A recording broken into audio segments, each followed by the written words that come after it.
Last time we learned about walks and trails and paths and circuits and cycles.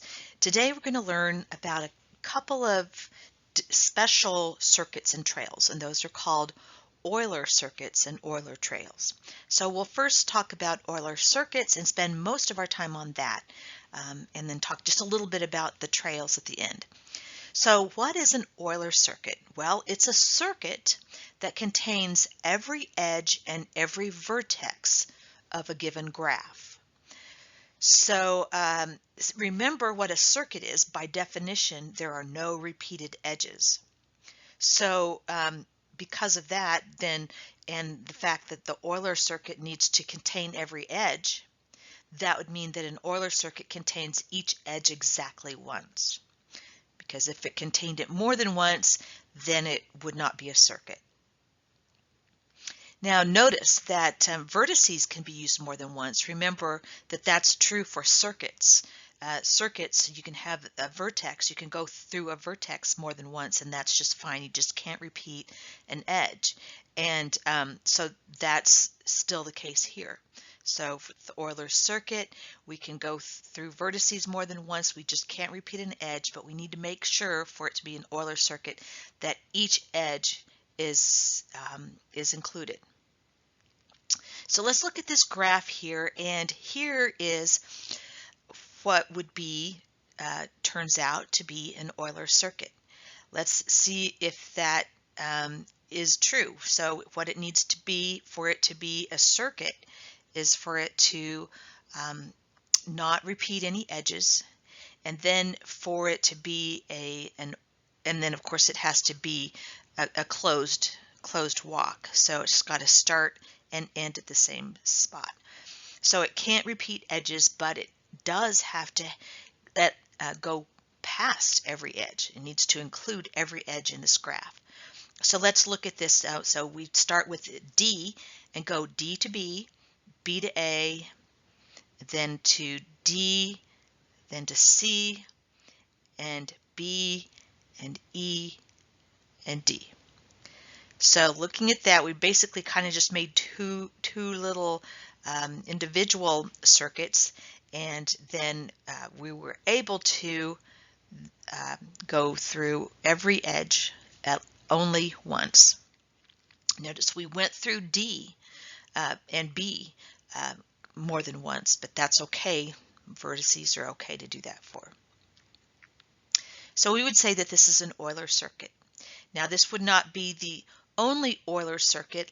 I could have started a different place and still achieved what I wanted to achieve in coming up with an Euler circuit. So Euler circuits are not unique. You might have come up with something different. Even just reversing these would still be an Euler circuit. So instead of DBA, if I start at the end and go DEB and go that way, that again would be doing the very same thing, still be an Euler circuit. Now, if we have a graph that has a vertex whose degree is odd, it turns out that that graph will not and cannot have an Euler circuit. And we go a little bit further here with this if and only if statement. So this says this: an undirected graph G has an Euler circuit if and only if G is connected and every vertex in G has an even degree. Now we haven't talked about what G is connected means, but it's what you would guess. You know, it's possible you could imagine a graph that has like two different parts that aren't connected at all, or maybe some vertices that are kind of out by themselves. That would be a graph that's not connected. So we're talking about any graph that, you know, has is not that situation where all of the vertices are connected to each other, not to each other, at least through some path. Okay, so we're saying that that's what we're considering here, that G is connected, and then we can say that, you know, assuming G is connected, that G would have an Euler circuit if and only if every vertex in G has an even degree.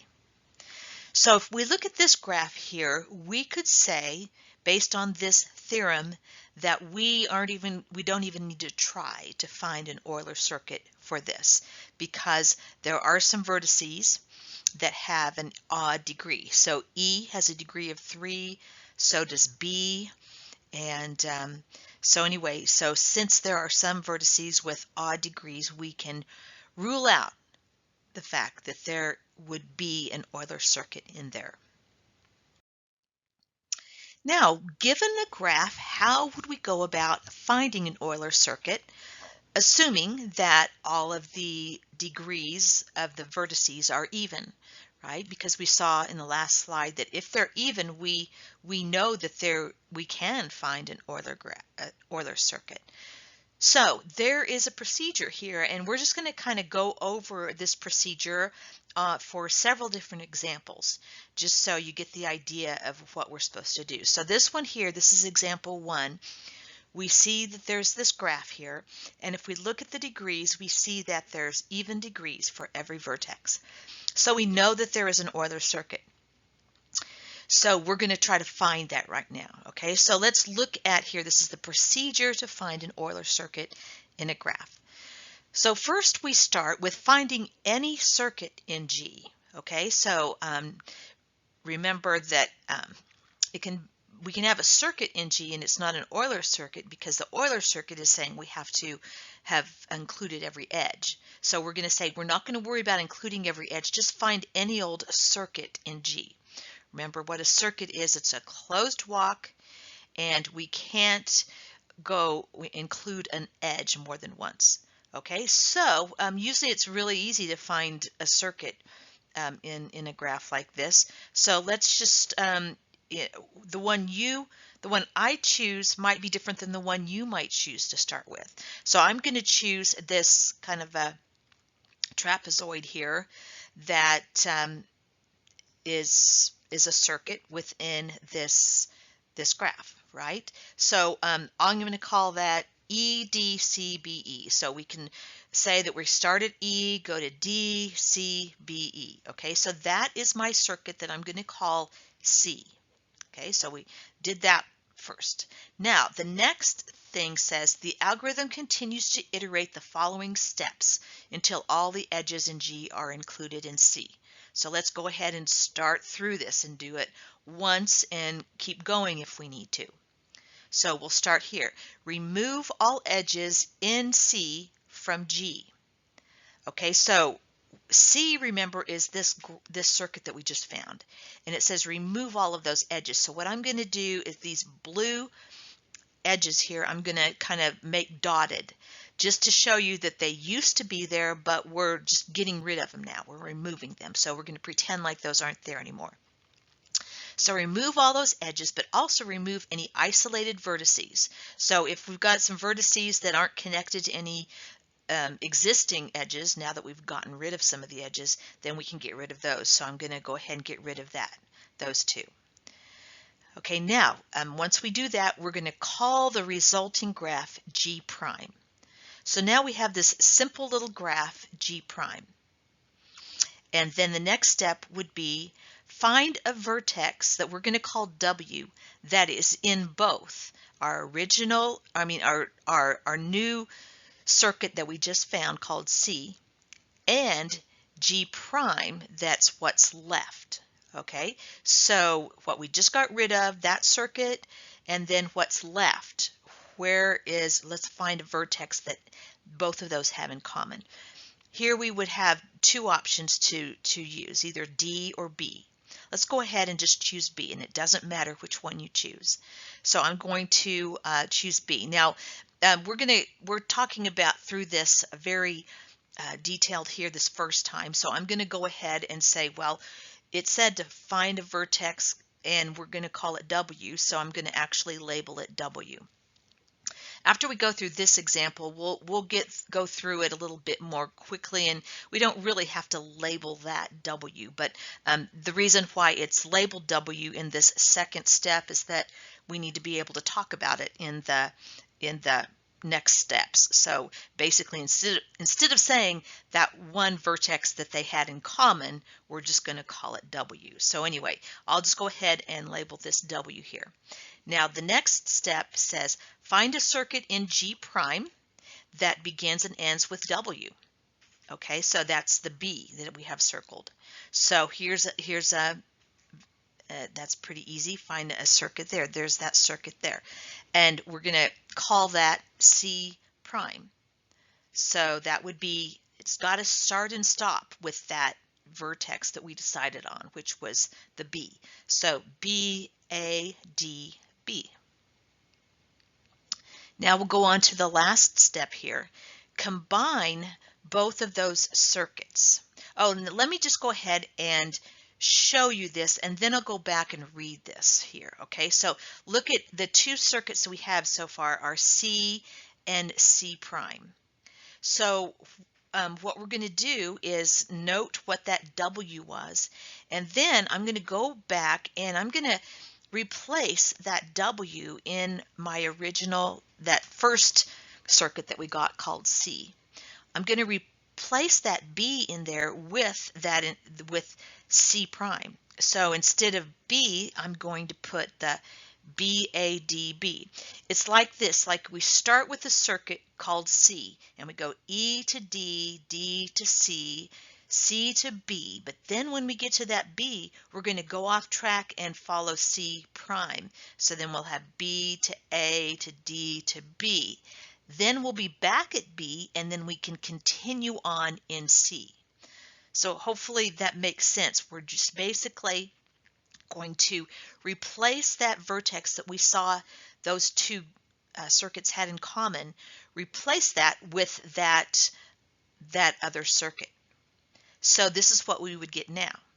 So we had the EDCBE, but we replace that B with the C prime, which is BADB. So now we have a new circuit there. Now let me read what they're saying here so that you can hopefully see that that's what we just did. Combine circuit C and C prime. Suppose C starts and ends with vertex V. So we're talking about C, so that would in this case be E.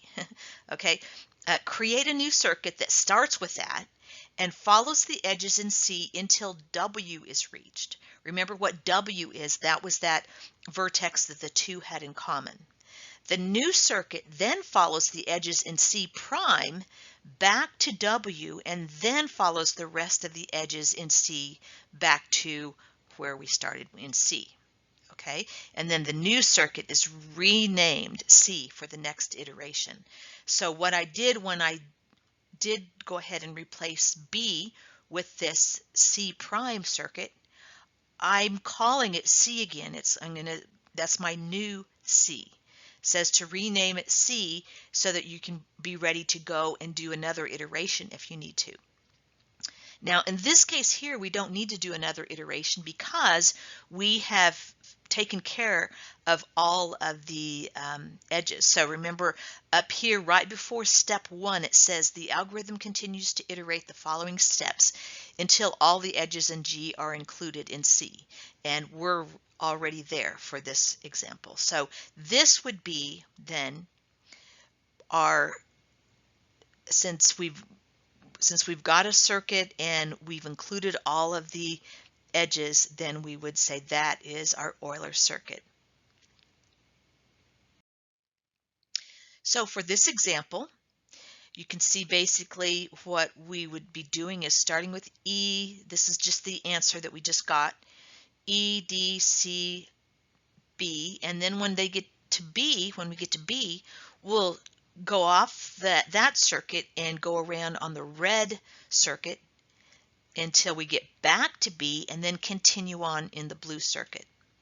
Now there's something important to note here with these Euler circuits. You could do this very same process and chances are you would get something that looks very different because you might decide to start at a different vertex than I did, and you might go around the opposite way than I did. And so there's all kinds of variations here that, you know, different circuits. So they're not, Euler circuits are not unique.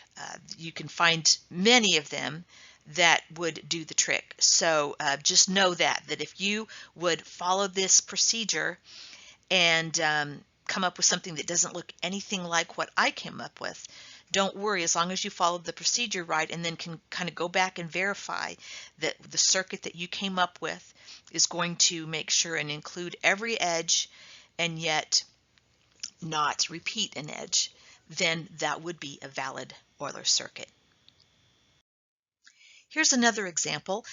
This time we're going to go through this procedure a little bit more quickly. We're not going to kind of refer to all of these different parts because now that you have the idea how it is, you just kind of get the idea and we don't have to really worry about which step we're on. So let's just start with this. We'll at least read the first part to remind us where to start, and that is find any circuit in G and call that C.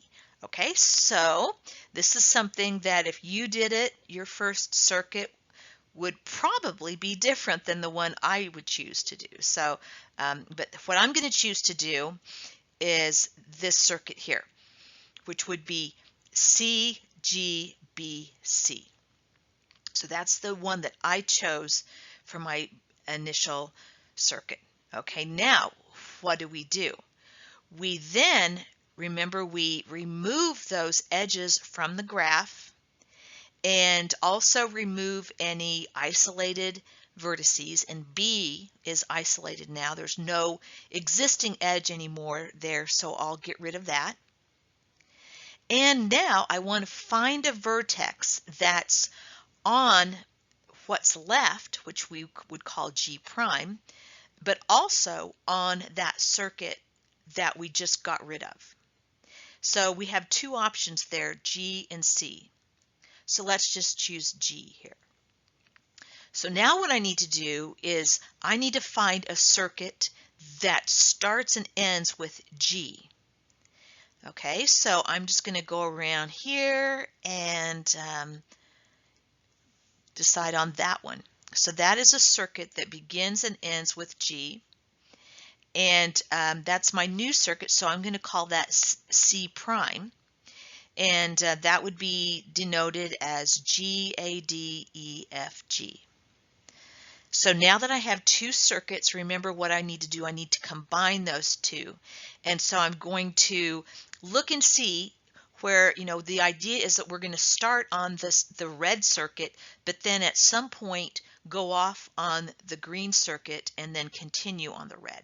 So we need to find, wherever C prime stopped and started, in this case G, we need to find that vertex in our C circuit. So that's where the G is right there.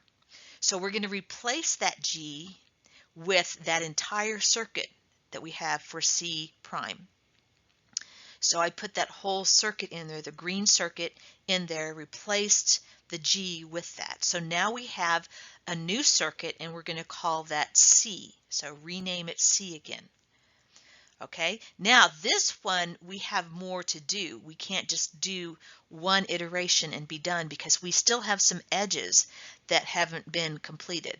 So we're going to go ahead and continue on doing the same thing that we just did, and that is getting rid of that circuit that we just found, getting rid of all those edges. So I'm going to put some dotted lines there again to kind of just remind us what used to be there, but we're just kind of pretending it's not there anymore. We're also going to get rid of any isolated vertices. Oh, I guess I'm not doing that, but I guess it's not on this animation, but imagine A and E would be gone, right? A and E and G actually would be gone. And so anyway, there'd be a lot. So I guess I didn't show that, but pretend like those are gone. And now we need to find a vertex that includes what we just got rid of, but also is also on what's left of the graph. And so F is something we could have also used. Another one. So anyway, so we'll use F, and so we'll say, okay, here's my new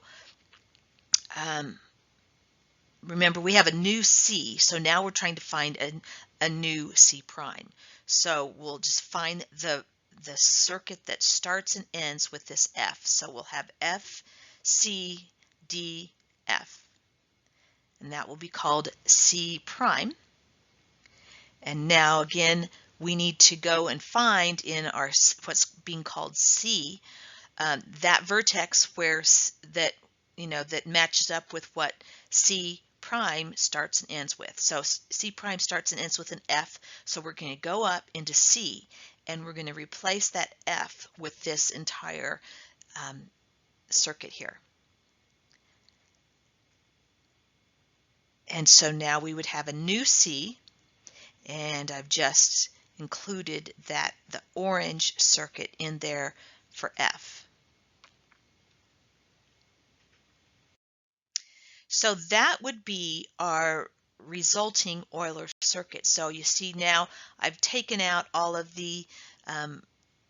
those dotted lines, showing that let's look at and see what we ended up with.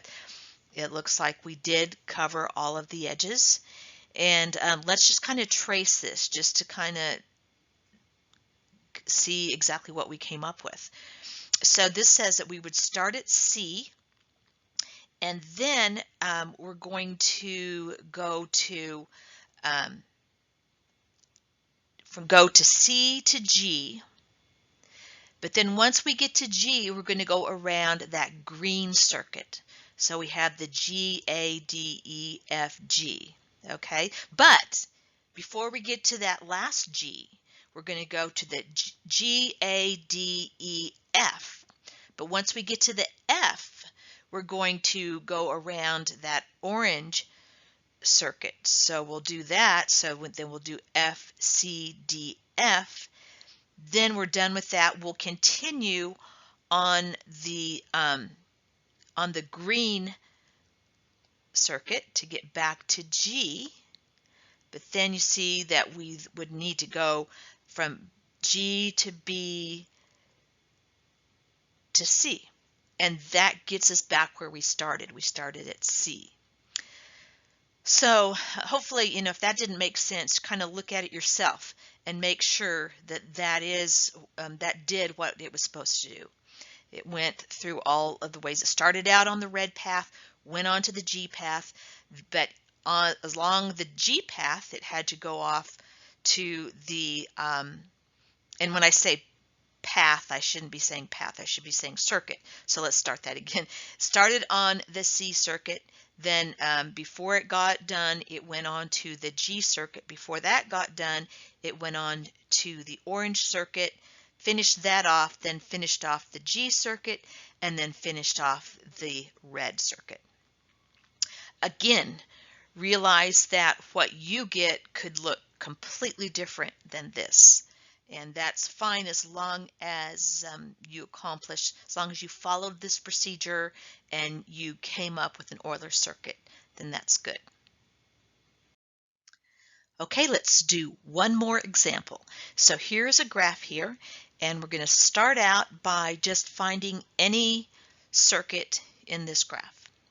Well, I decided to start with A, and so I went A to D, D to H, and then, you could go several ways with this, but I just decided to go H to F, and then F to E, and E to A. Okay, so that was the circuit I found that I wanted to start with. But again, you could have started with any other circuit there, but that was a circuit that started and ended with A, so I'm going to call that C and write it down here. Okay, so A, D, H, F, E, A. Now what do? We get rid of those lines, and we also see if there are any isolated vertices. But here, once we get rid of these lines, I don't think all of the vertices are still connected to some existing edge. Oh, except for H. No, H is still, so all of them are now connected, still connected. So I guess we don't get rid of any of those, the isolated vertices here. So we'll get rid of that, and then remember what we do. We have to find a vertex that is on both of these, on what we just got rid of, that what was originally C there, what that was, and then also what's in common between that and what's left. So I chose this vertex here. So A, I think is, yeah, it was A is the vertex. So I'm going to choose that. And then what we do there is we need to find, again, another circuit that starts and ends with that vertex. So I'll just come along here on the outside and use that. Okay, so the red circuit there is a new circuit. I'm going to call that C prime. Now, what we do again is we combine the C and the C prime by noting, where does the C prime start and end? It starts at A. So I'm going to replace the A with this circuit. Notice that C had two A's because it started and ended at A. So we could really put this C prime circuit, we could put that at the beginning if we'd rather, instead of at the end. But I've just decided to put it at the end. So we're going to replace that last A with this C prime and get our new C. So here's our new C. Now we get rid of all of that. So I'm going to make that dotted. Here's where we would then look again and see what are some isolated vertices. Well, C and D are no longer connected to an existing line, and neither is A and H and G. So I'll get rid of those. So really, now what do we have? Just 3 vertices and 3 edges left. But remember, we can't just take any old circuit that's left. We have to be sure and start and end with a vertex that is in common between what's left and what we've already used. So I'm going to use this. I think that's called I. It's getting kind of hard to tell, but I think that's called I. So that is on what's left, and it's also on that circuit that we just got rid of. So now here we'll look at that and then start there, so I can go I to E to B back to I. So I'll call that C prime, and then I need to find I in my circuit called C and replace that I with C prime. So I would do that. I'll put that into that I in place of I. So now we have our new C. And then we would take a look and say, are there any edges left once we get rid of this last circuit? And we would see no, there's no edges left. We've taken care of all the edges. So we're good. So this C that we just came up with would be the Euler circuit, an Euler circuit that we could say, that we could find. But again, as before, there's many different ones that would look very different, but still do the same thing. So this would be the circuit I ended up with, starting out on the blue circuit. In this case here, we actually went all the way around the blue circuit, got back to A, before then going around on the red circuit. But once we get to once we get to I, we're going to not finish up that red circuit, but we're going to then go along the green circuit and then finally finish up on the red circuit and get back to A. Now we also have something called Euler trails, and those differ from Euler circuits in the same way that trails differ from circuits. Remember, the difference between trails and circuits was that circuits end up where they start, but trails are open walks that end up in a different spot. So if we have a trail that goes through a graph and it includes every edge but only once, because that's what makes it a trail, then we would call that an Euler trail. And we have a theorem there that says, just about Euler's trails, that says an undirected graph G has an Euler trail if and only if G is connected again and has exactly two vertices with odd degree. So if we have a graph, all of the vertices have even degrees except for two of them, then we know that we can find an Euler trail. And it's an if and only if. So if that's not the case, if we have a graph where all of the degrees of all of the vertices are even, then we would know that we cannot find an Euler trail. Or maybe we have most of them are even, but there's more than two vertices with odd degree. Then again, we would be able to say there's no Euler trail. Now the book does a little bit with these, so you'll do a little bit probably with the participation exercises, but for this lecture I decided to just mostly concentrate on the Euler circuits. So, but anyway, go ahead and complete everything that's in there about Euler trails too. And that's it for this section. So there are a couple of additional exercises at the end that you can work on for extra practice.